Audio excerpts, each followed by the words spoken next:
Happy New Year, citizens. Seems strange, doesn't it, that we're back at a New Year's. So we're coming up to 4 years for this stuff now. Nearly 4 years since the world was normal.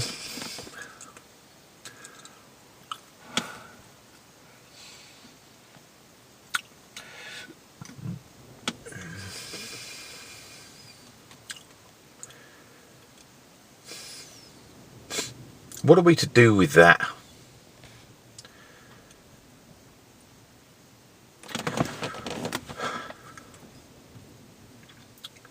Because 3 years was long enough. You know, you think we get some sort of, I don't know what you might call it. I don't know what the Americans might call closure on this stuff. The whole COVID insanity.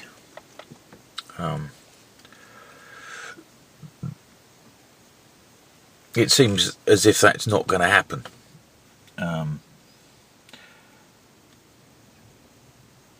You think that would be enough time for things to play themselves out a bit. But it seems not. I suppose what I mean by this is that by this time we might all have been able to agree that the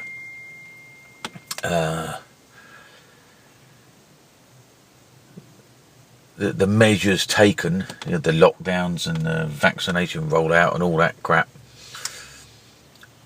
was either we might have agreed that it was perhaps all justified and things are somewhat back to normal and we can all put it behind us, but that we can all agree generally that it was the right thing to do, or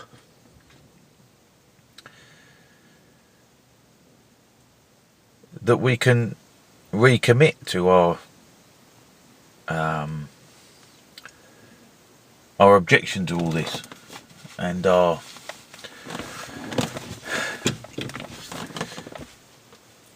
challenging of the attempted rewriting of history. That this isn't all over. That what we're getting now is we're getting we're basically being gaslighted, aren't we? In that, or gaslit. Is that the past participle of gaslighting? I don't know. Anyway,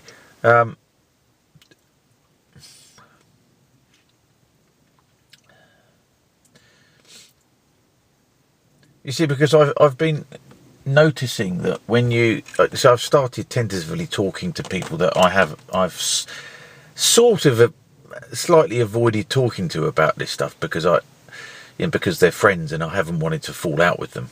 And I was speaking to a good friend the other day, and I hadn't been in contact with him much, and I was kind of hoping that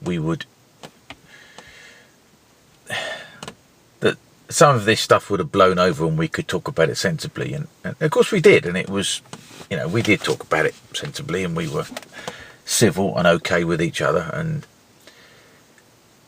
But he did ask me, he said, well, he asked me whether I thought that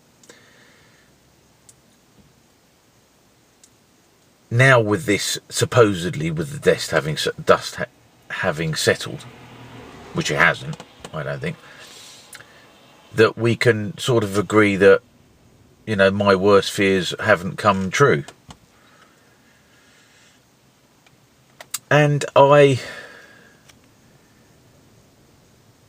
just disagreed with that. I think that we're still up to our elbows in this, up to our necks even. And the totalitarians who, had that tyrannical spasm are not actually going to, they're not actually going to admit that they got anything wrong. The COVID inquiry is a perfect example of that. All it is an exercise in reputation management, and everyone's covering each other's arse and nobody's getting called to account, and they're all basically saying, well, perhaps we should have locked down earlier. You know, which is exactly the same argument as we were having 3.5 years ago.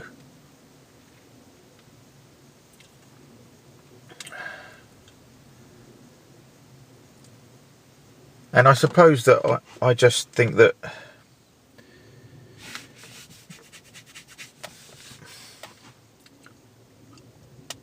well, we're not actually going to get satisfaction like that, aren't we? We're not actually going to get them to admit that they did the wrong things and that they acted like totalitarians and they bulldozed every principle of a liberal free society for what amounted basically to a cold. We're not going to get that acknowledgement, and we're certainly not going to get any apologies. And I suppose I'm being a bit naive in that I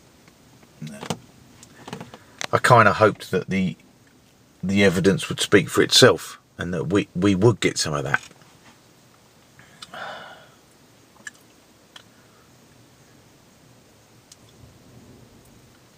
Yeah, I mean, I can be naive, I guess, you know, I mean, people are not going to admit that they did the wrong thing.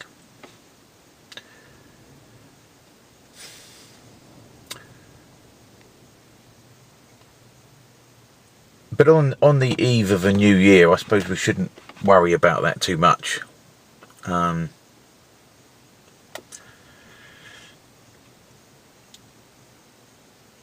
we shouldn't be so self-absorbed that we should be, you know, getting all bent out of shape about not getting an apology. Because it's basically, you know, what we're having done, in wanting an apology, we are kind of asking somebody else to take responsibility for what they've done, and they're not going to do that. You know, some of them went so far off the deep end that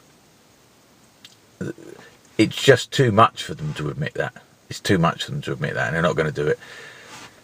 So basically, it's really down to us as how we carry on. You know, I do think that with every day that passes,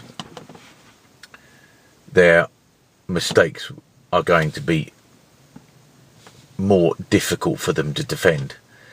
You know, and it's been the case for a while, which is why they don't defend them. You know, they just don't defend them, they just don't talk about them.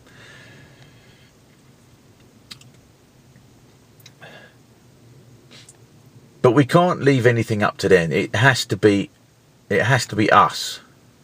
And this sort of runs into a wider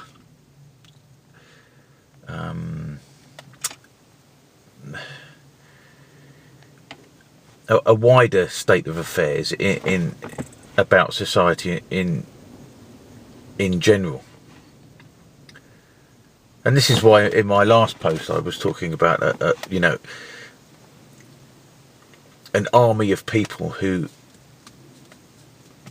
we can all get together and we can start to police ourselves, because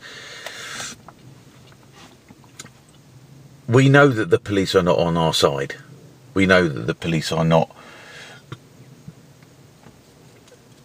The police are there to protect the establishment. They're not there to protect us. Now, I've known this for some time, and it's not surprising that other people haven't known it, and it's not surprising that other people still cling to the notion of the honest copper.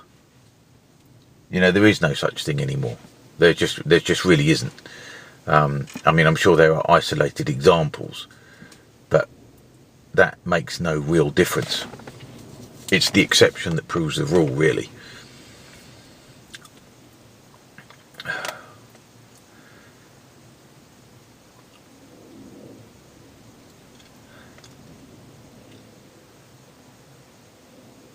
So we have to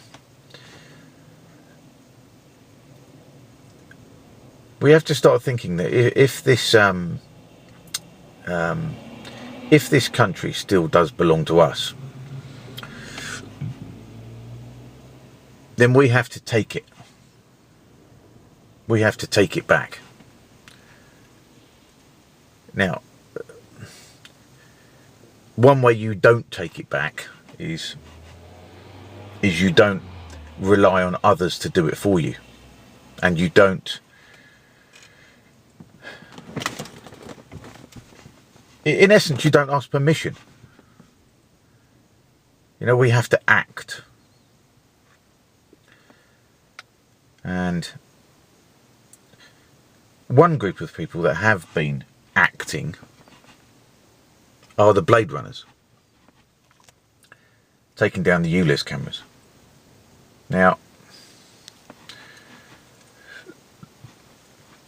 whatever you may think of that, and you can probably guess my opinion of the Blade Runners, but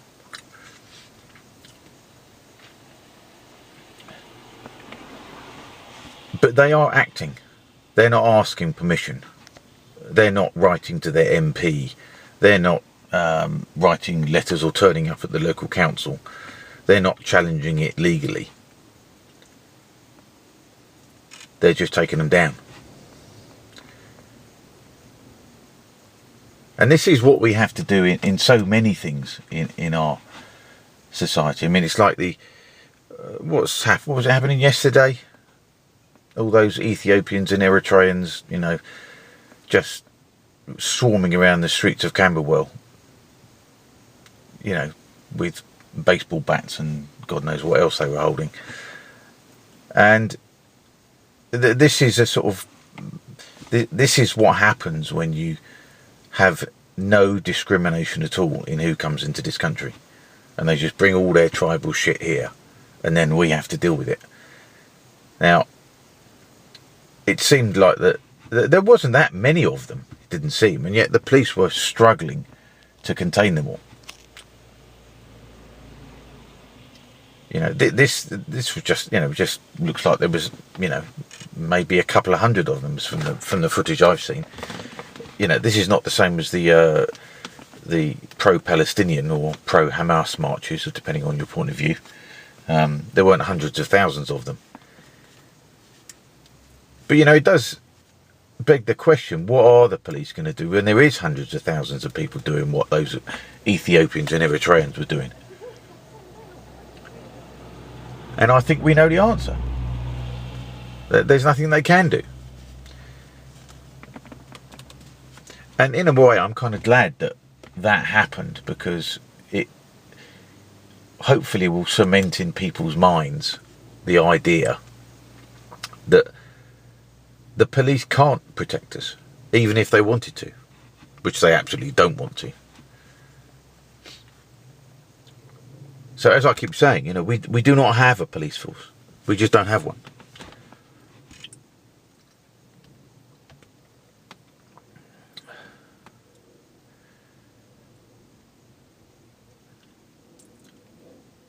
You know, with those hundreds of Africans that were, you know, having that scrap yesterday.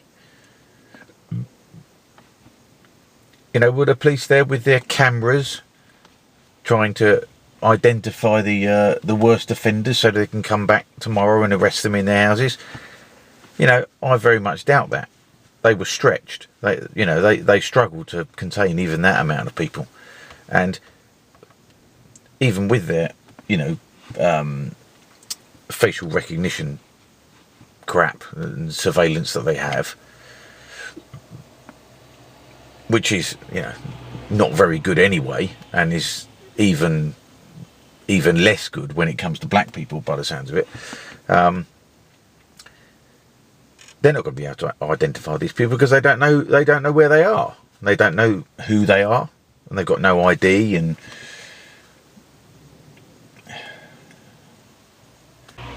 so this is a strange era we're heading into. You know, we are in the advanced stages of decay here, and it can't be saved without serious amounts of pain. Yeah, it just can't be. You know, there's no saving most of it, because most of it is the things that you want to save in a way are the institutions, but the institutions are all corrupt, so the institutions all have to go. and then we'll be living in a country without institutions, which will be, you know, fairly uncharted territory for us. But we do have to embrace that, and we have to acknowledge that things are going to get difficult. But we cannot be timid, and we cannot wait around and ask for permission to save our own country. You know, we have to do it. And we should think of it as a challenge. I mean, it's not as if we can't do it. We absolutely can do it. People are still not quite ready to do this. You know, I mean, I think I had 3 responses to my my last video. So hats off to those 3 blokes that contacted me. But you know, most people are not ready to do anything. And you know, it's difficult to know if I'm ready. You know, you have to